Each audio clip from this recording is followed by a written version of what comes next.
gentlemen, this is New Country News. Today we announce to you the exciting moment for which we've all been waiting. On this day, April 28, 1788, our country is now the first in the world to have a constitution ratified by the people. Okay, so today we will have a look at the Judicial Act passed by our first ever Congress. This law regulates our federal court system, or the judicial branch.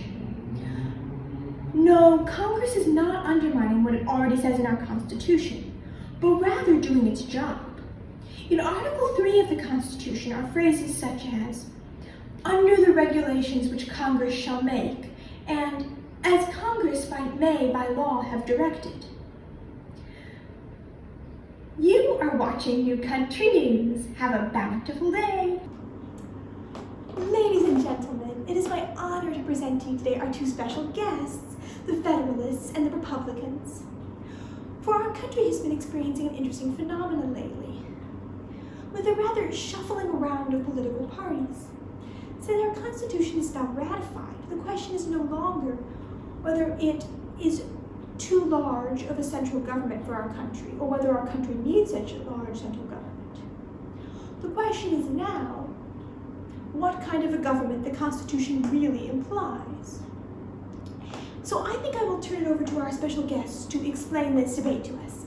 Federalists, the floor is yours. Hi, yes, I'm here to represent the Federalist Party. Woof. We stand for a bigger central government like we did before ratification. Bark. However, not all our members remain the same. Some who stood with us before ratification have become enemies of common sense and joined the Republicans. Scratch. Bark wolf. This is quite unwise, for order is necessary for a free country, and a strong, well-regulated popular government like our Constitution implies, is the key to order. Bark. Thank you.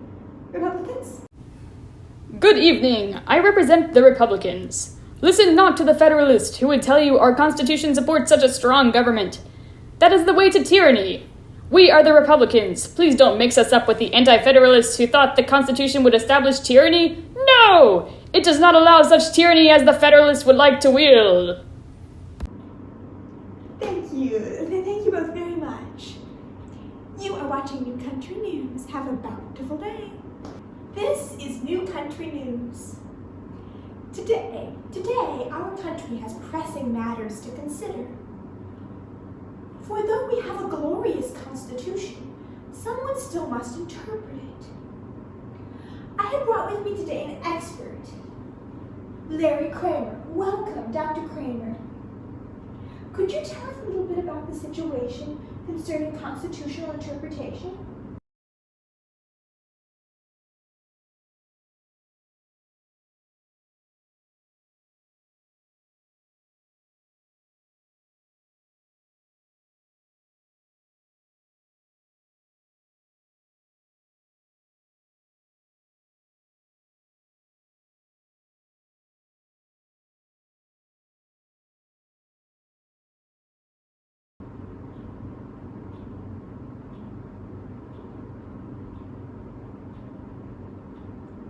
Thank you, Dr. Kramer. Thank you. You are watching New Country News. Have a bountiful day. Ladies and gentlemen, though I cannot see you, I know there is anticipation in every face, flutter in every heart, and tremble in every hand. The Electoral College has met. The people's voice has been heard. This is New Country News, and our second president is to be John Adams. Did you ever perfectly powder your hair only to have it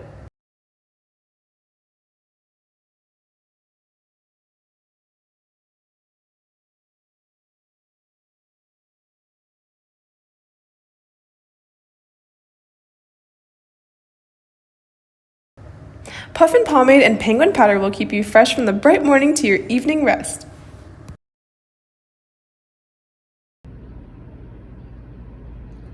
The hearty and determined Federalist, the illustrious John Adams. Next year, he shall be our president. You are watching New Country News. Have a bountiful day. With our new president in office, tensions are sure to rise between the Federalists and the Republicans.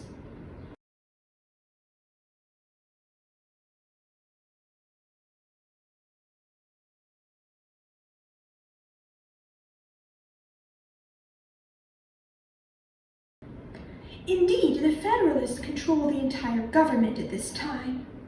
They control the executive, the legislative, and the judicial branches. Indeed, mounting concern is rising among the people about a deed done by our president. As you know, our Chief Justice, may he rest in peace, has passed away. Our president appointed John Marshall to be our new Chief Justice, as John Marshall is indeed a Federalist. Marshall accepted this position. However, since he was already Secretary of State, John Marshall is now Secretary of State relating to the executive branch and Chief Justice relating to the judicial branch. As I have said, mounting concern is rising among the people about this rather scandalous deed. Also, our president has dared to approve and our Congress has dared to pass an entirely new judicial act, completely changing the organization of our court system from how it was designed originally by the first Congress. You are watching New Country News. Have a bountiful day.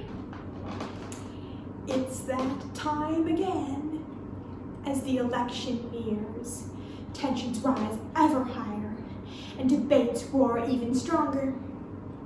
You are watching New Country News. Have a bountiful day.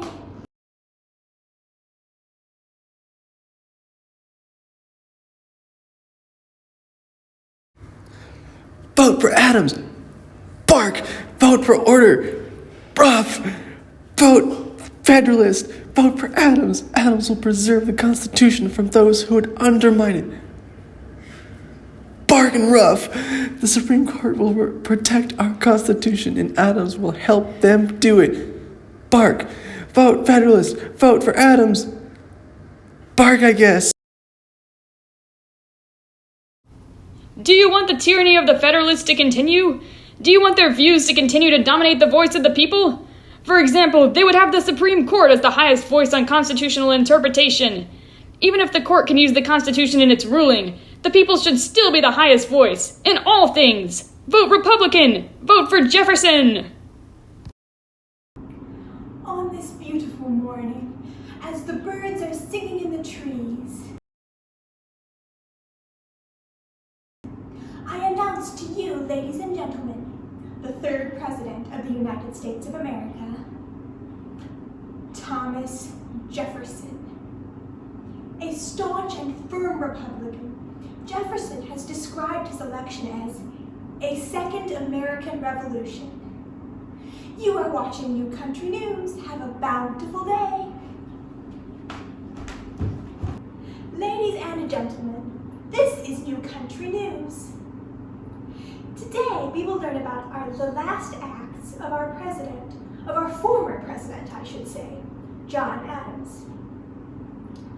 The very night before the end of his presidency, he worked straight up till midnight as he and his Secretary of State, John Marshall, worked to write and seal commissions to send to men for small government positions. You see, since Adams is a strong Federalist and Jefferson a strong Republican, the more Federalist men Adams could commission, the happier he shall be. We do not yet know what has come of these commissions, whether they were delivered, whether the men have accepted them. but we know that the illustrious John Adams is indeed working very hard to turn his country on the path he believes to be the best for it, as he appoints men with those same beliefs to work in the government. You are watching New Country News. Have a bountiful day. This is New Country News. We now know what came of the commissions written by our former President John Adams on the last night of his presidency. These commissions were sealed by our former Secretary of State, John Marshall, but they were never delivered.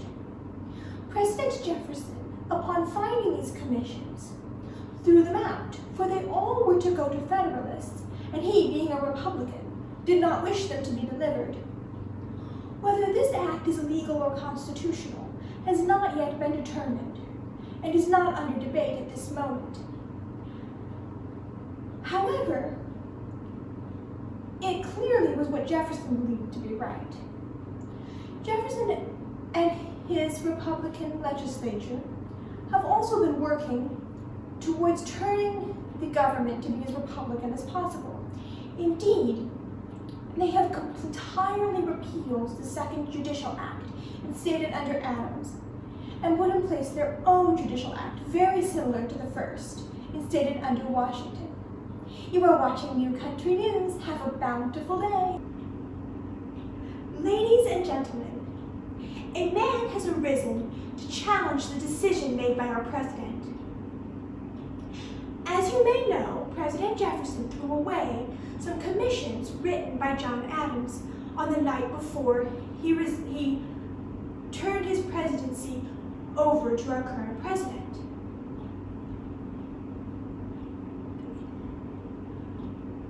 William Marbury was one of the men who would have received a commission, and he has sued in the Supreme Court asking for an order that his commission be delivered.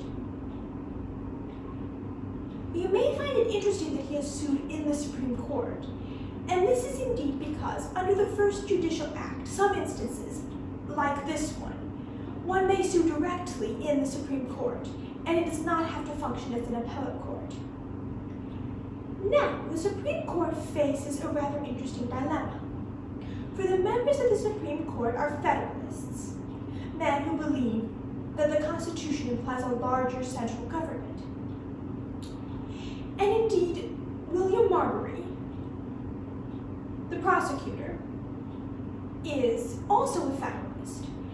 And so the Supreme Court really would wish for him to win this case. In fact, they would wish for him to receive his commission and become a member of the government.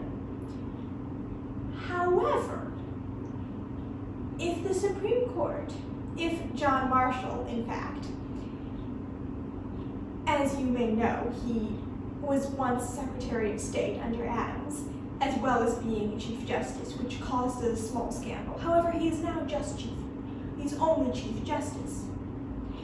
If John Marshall chooses to order that the commission be delivered to Marbury, who is to say that Jefferson and his own Secretary of State will deliver this commission?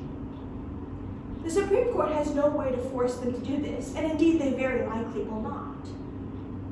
We do not yet know what Marshall's decision shall be, but he has a rather troubling dilemma, for all evidence does show that Marbury is entitled to his commission, and yet,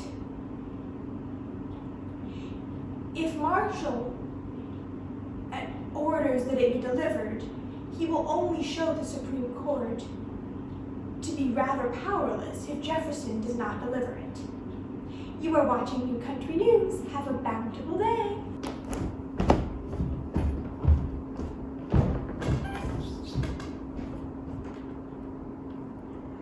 This is New Country News.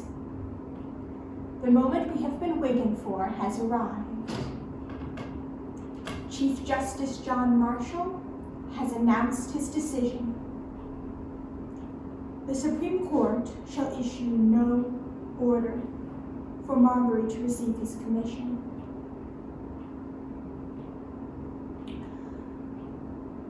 Now, Marshall argues that Marbury is indeed entitled to his commission. However, the Supreme Court is unable to issue the order because Marshall claims the law enabling Marbury to sue in the Supreme Court is unconstitutional. Marshall here states that Marbury does indeed deserve his commission, which Marshall indeed wanted to do because Marbury is a Federalist, as is Marshall. Marshall also states that he cannot give Marbury his commission. This is because if he had ordered the Madison to issue the commission, Madison most likely would have ignored this order. Therefore, it would only prove the Supreme Court powerless. This was a very ingenious solution of Marshall. Indeed, it has another effect as well, however. By declaring a law to be void, he points out that he believes the Supreme Court should have a power on reviewing the laws. This is a thing any Federalist would wish to do. You are watching New Country News. Have a bountiful day. This is New Country News. Today we are discussing the implications of the Marbury v. Madison court case, especially the implications of the institution of judicial review. Chief Justice John Marshall strongly implied that he believes the court should have the ability to review laws. However, he did not make it clear whether the court should be the ultimate reviewer of the laws or whether that should still remain in the people. As a Federalist, one would assume he wishes the court to be the ultimate reviewer of laws. However, he does not make this clear. Perhaps he is building a compromise. Our country has always been full of compromises, and this is an interesting interpretation of Marshall's decision. Was that his intent? We shall never know. This is New Country News. Have a bountiful day.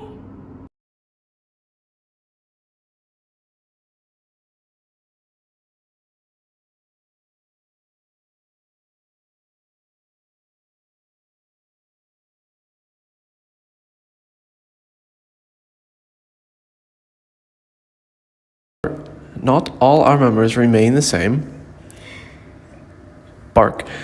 Some who stood before ratification.